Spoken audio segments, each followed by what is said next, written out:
আজকের পৃথিবীর সবচাইতে আলোচিত এবং ঘটনাবহুল ভূখণ্ডসমূহের অন্যতম হলো সিরিয়া। একজন মুসলমানের কাছে মক্কা এবং মদিনার পরে তৃতীয় সবচেয়ে গুরুত্বপূর্ণ এবং পবিত্রতম ভূখণ্ড হলো সিরিয়া। কারণ রাসূল করিম সাল্লাল্লাহু আলাইহি ওয়াসাল্লামের বহু তাৎপর্যপূর্ণ ভবিষ্যৎবাণী রয়েছে সিরিয়াকে কেন্দ্র করে। আজকের সিরিয়ার প্রাচীন এবং ঐতিহাসিক নাম ছিল শাম। এই শামকে কেন্দ্র করে যতগুলো বর্ণনা হাদিসের কিতাবসমূহে পাওয়া যায়, সেই শামের সীমানা অবশ্য আজকের সিরিয়া থেকে বেশ খানিকটা বিস্তৃত এবং বড় ছিল। সিরিয়া, জর্ডান, ফিলিস্তিন এবং লেবানন এই দেশগুলো মিলে ছিল তখনকার শাম। অবশ্য তখনকার শামের সবচেয়ে প্রধান এবং বড় অংশ যেহেতু আজকের সিরিয়ায়, সেই জন্য সিরিয়াকেই সাধারণত শাম বলা হয়। শাম বা সিরিয়ার প্রধান এবং অন্যতম বৈশিষ্ট্য হলো যুগে যুগে আল্লাহ সুবহানাহু ওয়া তাআলার পক্ষ থেকে বিভিন্ন নবী রাসূল যে সারা পৃথিবীতে এসেছেন, তাদের সবচেয়ে বড় অংশ এবং সবচেয়ে বেশি সংখ্যক নবী রাসূল এসেছেন এই শাম বা সিরিয়া। শাম বা সিরিয়া এটাই কিয়ামতের ময়দান হবে। কিয়ামতের দিন লোকেরা এখানেই সমবেত হতে থাকবে। এর বাইরেও শাম বা সিরিয়া প্রসঙ্গে রাসূল করিম সাল্লাল্লাহু আলাইহি ওয়াসাল্লামের আরো অনেক গুরুত্বপূর্ণ মন্তব্য এবং বক্তব্য রয়েছে। সামান্য কয়েকটি বক্তব্য আজ আপনাদের সম্মুখে আমরা পেশ করতে চাই। তার মধ্যে এক নম্বর হলো সহিহ বুখারীতে বর্ণিত হয়েছে, নবী আলাইহিস সালাতু ওয়াস সালাম বলেছেন, লা তাযালু তায়ফাতুম মিন উম্মতি মানসুরিন লা ইয়াদুররুহুম মান খাযালাহুম হাত্তা তাকুমাস সাআ। অর্থাৎ আমার উম্মতের মধ্যে একটা বিশেষ শ্রেণী, বিশেষ কিছু লোক থাকবে, একটা দল থাকবে যারা সত্যের পক্ষে লড়াই করতে থাকবে, আল্লাহর সাহায্য তাদের সঙ্গে থাকবে এবং তারা এই সত্যের পক্ষের লড়াইকে অব্যাহত রাখবে কিয়ামত কায়েম হওয়া পর্যন্ত। তাদেরকে যারা পর্যদস্ত করতে চায়, অপমান করতে চায়, ক্ষতি করতে চায়, তাদের কেউই তাদের কোনো ক্ষতি করতে পারবে না। এই হাদিসে নবী আলাইহিস সালাম যে দলটির কথা বলেছেন, যারা সাহায্য প্রাপ্ত হবেন আল্লাহর পক্ষ থেকে এবং যারা অটল অবিচল থাকবেন সত্যের উপরে কিয়ামত পর্যন্ত, যাদেরকে কেউ অপদস্থ করতে পারবে না, সেই দলটি কারা এবং তাদের অবস্থান কোথায় হবে, এই প্রসঙ্গে সহিহ বুখারীতে নবী আলাইহিস সালামের একাধিক সাহাবায়ে কেরামের মন্তব্য রয়েছে, যারা বলেছেন যে এখানে যে দলটির কথা বলা হয়েছে তারা হলেন সিরিয়ায় অবস্থানকারী হবেন এবং এটা হবে কিয়ামতের ঠিক আগ মুহূর্তে। তাবরানীর এক বর্ণনা, নবী আলাইহিস সালাম নিজেও বলেছেন আল্লাহর সাহায্যপ্রাপ্ত সেই দলটি থাকবে সিরিয়ায় বা শামে। সিরিয়া প্রসঙ্গে দ্বিতীয় হাদিসটি বর্ণিত হয়েছে সহিহ বুখারীতে। বিখ্যাত সাহাবী আব্দুল্লাহ ইবনে ওমর রাদিয়াল্লাহু তাআলা আনহু বলেছেন, রাসূল করিম সাল্লাল্লাহু আলাইহি ওয়াসাল্লাম ইরশাদ করেছেন, আল্লাহুম্মা বারিক লানা ফি শামিনা ওয়াফি ইয়ামানিনা, অর্থাৎ আল্লাহ আমাদের সিরিয়ায়, আমাদের ইয়ামানে আপনি বরকত দান করুন। এই কথা বলার পরে উপস্থিত লোকেরা বলল, ইয়া রাসূলুল্লাহ ওয়াফি নাজদিনা, আমাদের নজদেও আল্লাহ বরকত দান করুন, সেই দোয়া করুন আপনি। নবী আলাইহিস সালাম তাদের কথায় কর্ণপাত না করে আবারও বললেন, আল্লাহুম্মা বারিক লানা ফি শামিনা ওয়াফি ইয়ামানিনা। লোকেরা আবারও বললেন ওয়াফি নাজদিনা, আমাদের নজদেও। নবী আলাইহিস সালাম তখনও একই কথার পুনরাবৃত্তি করলেন এবং পরিশেষে বললেন, নাজদ সেই জায়গায় তো ফিতনা ফাসাদ হবে, সেখানে তো হত্যা, মারামারি, খুনাখুনি হবে, সেখানে তো ভূমিকম্প দেখা দিবে এবং সেখান থেকে তো শয়তানের শিং উত্থিত হবে, সেখান থেকে তো শয়তানের শিংয়ের আবির্ভাব ঘটবে, বের হবে। এখানে নাজদ বলতে কোন এলাকাকে বোঝানো হয়েছে, এই প্রসঙ্গে মুহাদ্দিসিনে কেরামের বেশিরভাগের মন্তব্য হলো নাজদ বলতে ইরাককে বোঝানো হয়েছে। নাজদ বলা হয় উঁচু অঞ্চলকে, আরবের বিভিন্ন অঞ্চলকে নাজদ বলা হয়। হেজাজ এটাকেও নাজদ বলা হয়, যেটা সৌদি আরবের ভিতরে, আর ইরাককেও নাজদ বলা হয়। সহিহ বুখারীর বিশ্ববিখ্যাত ব্যাখ্যাতা আল্লামা কিরমানী রাহিমাহুল্লাহ এবং আল্লামা খাত্তাবী রাহিমাহুল্লাহ এবং আল্লামা ইবনে আব্দুল বার রাহিমাহুল্লাহ সহ অনেক বড় বড় মুহাদ্দিসিনে কেরাম এবং হাদিসবিদগণ মন্তব্য করেছেন যে হাদিসের শেষ অংশে নবী আলাইহিস সালাম যে নাজদ প্রসঙ্গে মন্তব্য করেছেন, সেখানে নাজদ বলতে ইরাককে বোঝানো হয়েছে। হাদিসের সবচেয়ে বড় সমাহার কানজুল উম্মালে আবু নাঈমে বর্ণিত নবী আলাইহিস সালামের এক হাদিসে পরিষ্কারভাবে নবী আলাইহিস সালাম নিজেই বলে দিয়েছেন এখানে নাজদ বলতে ইরাককে বোঝানো হয়েছে। যাই হোক, এই হাদিস থেকে আমরা বুঝতে পারলাম বরকত নবী আলাইহিস সালাম চেয়েছেন আল্লাহর কাছ থেকে এই শাম বা সিরিয়ার জন্য।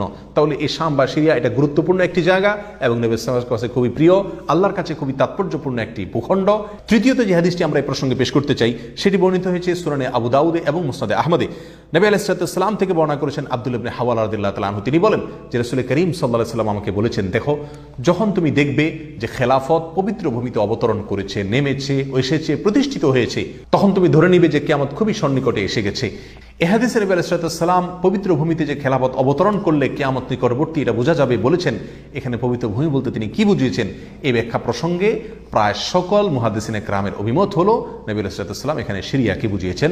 আগে এবং পরের আলোচনাকে পর্যালোচনা করলে সেটাই পরিষ্কার হয়ে যায়। সিরিয়া প্রসঙ্গে চতুর্থ যে হাদিসটি আমরা পেশ করতে চাই, সেটি সুনান তিরমিজিতে বর্ণিত হয়েছে। সেই হাদিস থেকে বোঝা যায় নবী আলাইহিস সালাম সিরিয়াকে গোটা মুসলিম বিশ্বের জন্য হৃৎপিণ্ড হিসেবে অভিহিত করেছেন, মন্তব্য করেছেন। তিনি বলেছেন, সিরিয়ার লোকেরা যখন খারাপ হয়ে যাবে, মন্দ এবং খারাপ দিক যখন সিরিয়ার লোকদেরকে গ্রাস করবে, ছেয়ে যাবে, তখন তোমরা ধরে নিবে পৃথিবীর কোনো জায়গায় আর কোনো ভূখণ্ডে মুসলমানদের মধ্যে আর কোনো কল্যাণ অবশিষ্ট নেই। অর্থাৎ হৃৎপিণ্ডের মতো সিরিয়ার মানুষের মধ্যে যখন পচন ধরবে তখন গোটা দেহে, গোটা মুসলিম বিশ্বের মধ্যেই পচন তার আগেই ধরে গেছে, এটা পরিষ্কারভাবে বোঝা যাবে। এ হাদিস থেকেও সিরিয়া অত্যন্ত গুরুত্বপূর্ণ ভূখণ্ড, সেটা পরিষ্কারভাবে আমরা বুঝতে পারি। সিরিয়া প্রসঙ্গে 5 নম্বর হাদিসটি বর্ণনা করেছেন আবু হুরায়রা রাদিয়াল্লাহু তাআলা আনহু, আর এটি বর্ণিত হয়েছে সুনান ইবনে মাজাহ।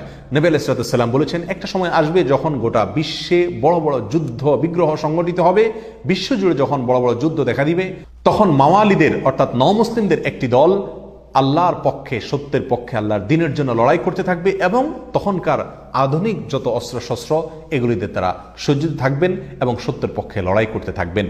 তাহলে চরম সংকটময় পরিস্থিতিতে আল্লাহ সুবহানাহু ওয়া তাআলার একটা বিশেষ সাহায্য এবং অনুগ্রহ আমরা দেখতে পাচ্ছি, আর সেটা অবতীর্ণ হবে, সেটা নাজিল হবে এই সিরিয়ার দামেস্ক নামক শহরে।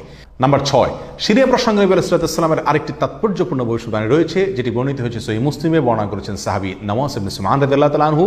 তিনি বলেছেন, নবী আলাইহিস সালাম একবার দাজ্জাল প্রসঙ্গে দীর্ঘ এবং বিশদ আলোচনা করলেন। একটা পর্যায়ে এসে তিনি বললেন, কিয়ামতের পূর্বে আল্লাহর নবী ঈসা আলাইহিস সালাম যে আসমান থেকে অবতরণ করবেন পৃথিবীতে, তিনি অবতরণ করবেন মূলত সিরিয়ার দামেস্ক নামক শহরের, বর্তমান যে রাজধানী সেই দামেস্ক শহরের পূর্ব অঞ্চলের একটি উঁচু এবং সাদা মিনারায় তিনি অবতরণ করে দুনিয়াতে আসবেন।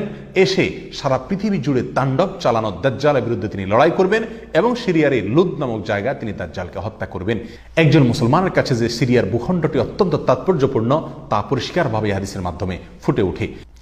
নাম্বার 7, তিরমিজি বর্ণিত এক হাদিসে আসছেন, নবী আলাইহিস সালাম ইরশাদ করেছেন, কিয়ামতের পূর্বে ইয়েমেনের হাজরামাউত নামক শহরে সেখানে আগ্নোৎপাত দেখা দিবে, আগ্নেয়গিরি দেখা দিবে এবং সে আগুন মানুষকে ধাওয়া করতে থাকবে। সেই পরিস্থিতি আসলে কিয়ামতের ঠিক পূর্ব মুহূর্তে আমরা কি করব, এই প্রসঙ্গে সাহাবায়ে কেরাম নবী আলাইহিস সালামের কাছে দিক নির্দেশনা চাইলে তিনি বললেন, আলাইকুম বিশাম, তোমরা শাম বা সিরিয়ায় গিয়ে আশ্রয় নিবে। অন্য এক হাদিসে আসছেন, নবী আলাইহিস সালাম বলেছেন, একটা সময় আসবে যখন 3টা জায়গায় একসঙ্গে যুদ্ধ চলবে, সিরিয়ায় এবং ইয়েমেনে এবং ইরাকে।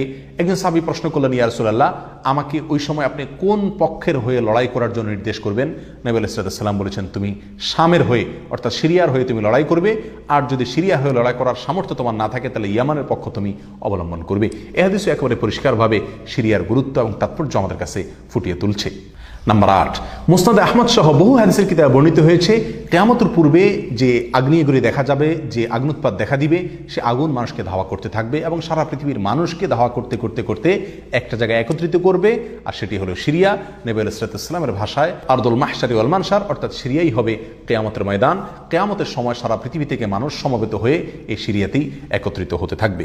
নাম্বার 9, নবী আলাইহিস সালাম আরেক হাদিসে বলেছেন, মালায়েকাতুল্লাহি বাসিদু আজনিহাতাহুম আলা শাম, আল্লাহর ফেরেশতাগণ সিরিয়ার উপরে তাদের ডানাকে ছেয়ে আছেন অথবা ছেয়ে থাকবেন। এই হাদিস থেকেও শাম বা সিরিয়ার গুরুত্ব করে পরিষ্কারভাবে ফুটে ওঠে। নাম্বার 10, এক হাদিসে আসছেন, নবী আলাইহিস সালাম তার এক স্বপ্নের বিবরণ দিতে গিয়ে বলছেন যে, আমি একবার শুয়েছিলাম, দেখলাম আমার মাথার নিচ থেকে আল্লাহর কিতাবকে ছিনিয়ে নিয়ে যাওয়া হলো এবং সেটাকে যখন নিয়ে যাওয়া হচ্ছে আমি তাকিয়ে থাকলাম কোথায় নিয়ে যাওয়া হচ্ছে। দেখলাম যে একটা আলোক রশ্মি চলে যাচ্ছে এবং যেতে যেতে সিরিয়ার ভূমি পর্যন্ত সেটা চলে গেল এবং সেখানে গিয়ে অবতরণ করলো। এরপর নবী আলাইহিস সালাম বললেন, আলা ইন্নাল ঈমানা ইযা ওয়াকাআতিল ফিতানু বিশাম, অর্থাৎ যখন সারা পৃথিবীতে ফিতনা ফাসাদ ছেয়ে যাবে তখন ঈমানের ঠিকানা হবে সিরিয়ায়, আর ঈমানদারদের আশ্রয়স্থল হবে, শেষ ভরসা হবে সিরিয়া। সম্মানিত ভাই বন্ধুগণ, এই হাদিসগুলো থেকে পরিষ্কারভাবে ফুটে উঠলো যে মক্কা মদিনার চাইতেও ঘটনাবহুল হবে কিয়ামতের পূর্ব মুহূর্তে শাম বা সিরিয়া নামক ভূখণ্ড।